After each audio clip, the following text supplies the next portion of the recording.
Hello everyone. इस video में हम कम्युनिकेशन इन एवरीडे लाइफ का इंटरनल असेसमेंट का सॉल्यूशन लेकर आए हैं। जो स्टूडेंट ने हमें क्वेश्चन पेपर भेजा है उसके बेसिस पर इस बच्चे ने हमें 35 क्वेश्चंस भेजे हैं। तो टोटल 40 क्वेश्चन इसमें हैं, बट हमारे पास 35 रिसीव हुए हैं। तो इन्हीं 35 क्वेश्चंस को हम सॉल्व करने की कोशिश करेंगे।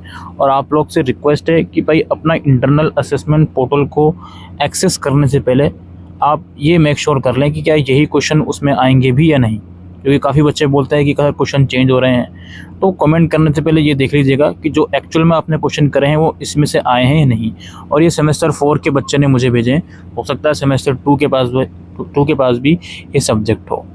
तो पहला क्वेश्चन हमारे पास ये है, the tent should provide dash protection from the element. इसका आंसर है एडिक्वेट।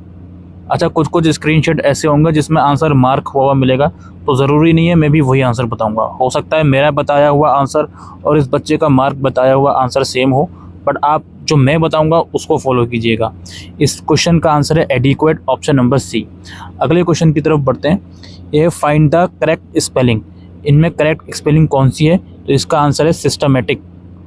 ठीक है, और सिस्टमेटिक कौन सा वाला है? सिस्टमेटिक है ऑप्शन नंबर सी, जो इस बच्चे ने मार्क किया हुआ है यही सही है, ए वाला। ठीक है, अगले क्वेश्चन की तरफ बढ़ते हैं दोस्तों। अगला क्वेश्चन है, abbreviation are extremely helpful in, ये option number C, making notes.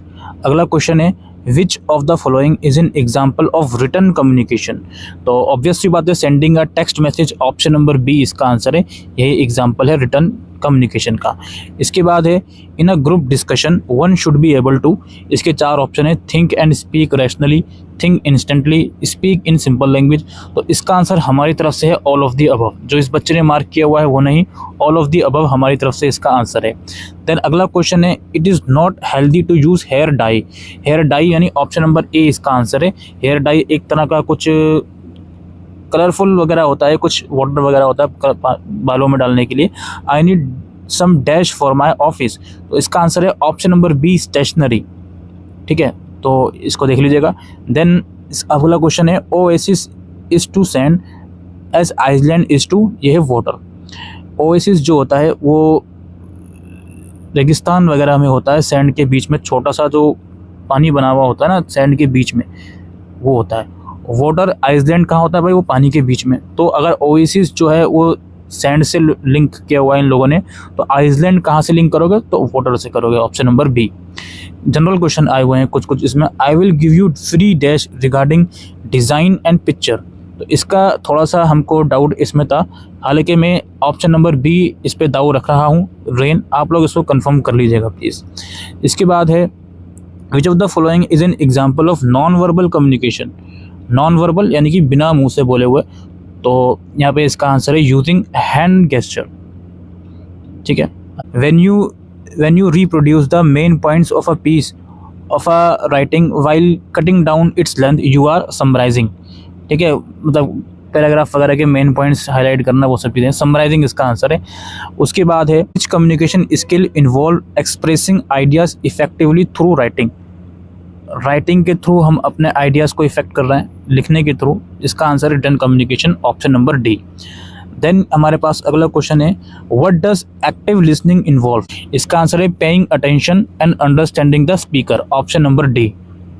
Then अगला क्वेश्चन है, each paragraph must have all of the above. इसका आंसर है, ये अलग अलग टाइप के सेंटेंस होते हैं पैराग्राफ में, उसके नाम दिए गए हैं, तो सभी इंक्लूड होने चाहिए एक पैराग्राफ में। तो ऑल ऑफ द अबव इसका आंसर है। देन नेक्स्ट क्वेश्चन है, a person is said to be a good speaker when he और she is speak very fast, use idioms, is able to convey ideas in feeling.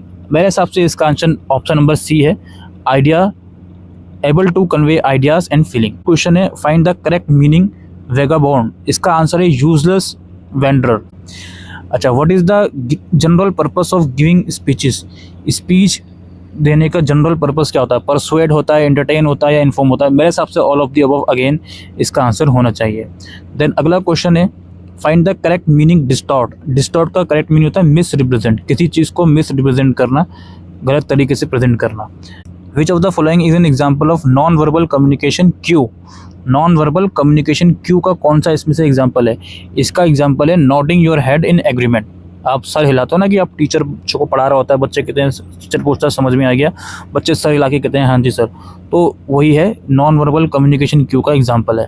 Then अगला question है pronunciation, stress and intonation in conversation are sub skills of, ये speaking जो इस बच्चे ने mark किया हुआ है यही इसका आंसर है। ठीक है, प्रोनाउंसिएशन तो आप समझते ही हो कि वर्ड्स को किस तरीके से बोल रहा है, और स्ट्रेस और इंटोनेशन भी स्पीकिंग के ही पार्ट होते हैं, इसमें एक्सेंट वगैरह इंक्लूड हो जाता है। उसके बाद है what is an essential element of effective public speaking, ये maintaining eye contact with the audience, option number C. उसके बाद find the correct spelled word from the following, इसका सही आंसर है ऑप्शन नंबर डी रिहेबिलिटाइज। ठीक है, which problem is mostly faced during speaking, इसका answer all of the above होना चाहिए, क्योंकि कॉन्फिडेंस की कमी की वजह से भी बच्चा या कोई भी इंडिविजुअल बोल नहीं पाता स्पीकिंग, शाइनेस हो सकती है, शर्म इसको आ रही है, या उसको डर है कि लोग उस पर हंसेंगे, तो ऑल ऑफ दी अबव इसका आंसर है। Gathering available information on the subject one decide to write on is an important aspect of, ये है option number C pre write, option number C इसका आंसर है। उसके बाद a speech of the president telecast on television is an example of, इसमें से मेरे हिसाब से नन ऑफ द अबव इसका आंसर है। ये एग्जांपल मास कम्युनिकेशन का है, क्योंकि टेलीविज़न के थ्रू आप प्रेजेंट कर रहे हो स्पीच को, तो मेरे हिसाब से मास कम्युनिकेशन इसका आंसर होना चाहिए। कुछ लोग मोनोलॉग भी इसमें से डिबेट कर सकते हैं, बट मेरे हिसाब से तो मास कम्युनिकेशन इसका आंसर होना चाहिए, जो कि इन ऑप्शंस में नहीं है, तो नन ऑफ द अबव इसका आंसर है। Our dash is a man of dash, our principal is a man of principle. ठीक है, ऑप्शन नंबर सी इसका आंसर है। उसके बाद है why is cultural awareness important in communication, cultural awareness इसलिए इम्पोर्टेंट है ताकि अलग अलग कल्चर्स की फीलिंग को हम समझ सकें और उनकी रिस्पेक्ट कर सकें। ऐसा नहीं हो कि हम उनको अवॉइड कर रहे हैं, ऐसा ऑप्शन नंबर ए इसका आंसर नहीं है, ऑप्शन नंबर बी इसका आंसर है। Then what are interpersonal skills, interpersonal skills skill use in one on one interaction, एक दूसरे को समझने के लिए जो स्किल्स यूज होती हैं उसको कहते हैं, ऑप्शन नंबर सी इसका आंसर है। Then the project is now in its 4th week, option number A इसका आंसर है। काफ़ी इजी था ये क्वेश्चन है। अब मुझे ये नहीं समझ में आता, बहुत से क्वेश्चन मैंने देखे उसमें यहाँ पर भी NA लिखा हुआ है, यहाँ पर भी NA लिखा हुआ है, पता नहीं क्या सेंस है NA लिखने का। What is the purpose of feedback in communication, ये है to evaluate and improve communication. ठीक है, अच्छा इसके बाद है please dash with me for 10 minutes, ये है bear with me, option number A. उसके बाद है in an office setup a boss giving instruction is an example of, it's an example of monologue. इसके बाद है the sequence of the writing process, sequence क्या है, प्री राइट, राइट और write, option number C इसका answer सही है। Nostalgia is to anticipation as past is to future, past और फ्यूचर, ऑप्शन नंबर ए इसका आंसर है। Then in a group discussion one should be able to think and speak rationally, ये all of the above इसका answer है। उसके बाद है what is the process of exchanging information and meaning between individual और group, obviously बात है communication, option number A इसका आंसर है। देन करेक्ट स्पेलिंग डेस्परेट है, ऑप्शन नंबर ए ही है इसकी स्पेलिंग। ठीक है, अच्छा इन अ डायलॉग देयर में भी मल्टीपल स्पीकर, डायलॉग के अंदर ज़रूरी नहीं है कि सिर्फ 2 ही स्पीकर हो, मल्टीपल हो सकते हैं, तो ऑप्शन नंबर ए इसका answer. Which communication skill involve using appropriate vocabulary and tone, ये होता है वर्बल कम्युनिकेशन में, जब आप वर्ड्स के थ्रू कम्युनिकेट करते हो तो उसी में वोकेबलरी और टोन का इस्तेमाल होता है। तो यही दोस्तों कुछ क्वेश्चंस थे जो स्टूडेंट ने मुझे भेजे और उसके सॉल्यूशन मैंने प्रोवाइड करने की कोशिश करी। Thank you.